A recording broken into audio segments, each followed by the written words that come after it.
رسالة للمستشار مرتضى منصور.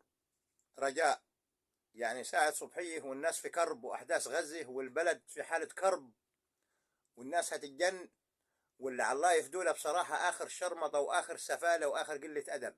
رجاء قفل برنامج التيك توك بأي وضع. أقسم بالله واحدة دلوقتي فاتحة اللايف بقميص النوم. شوف وصلنا للانحطاط التام والسفالة والقذارة، ولذلك ربنا لو هينزل غضب وهيحرق العباد حرق. فرجاء يا سيادة المستشار غلق برنامج التيك توك، البرنامج القذر.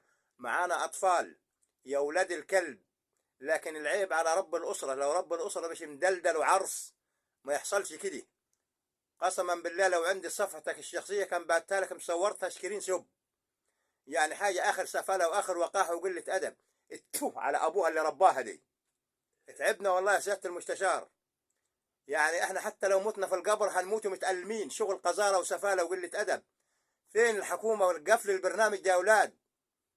يعني مش عارفين حال قاعدة بقميص النوم وتشوف الأطفال اللي في غزة. الله يخرب بيتك وبيت أبو اللي جاب شوارد أبو الدين أبوكي.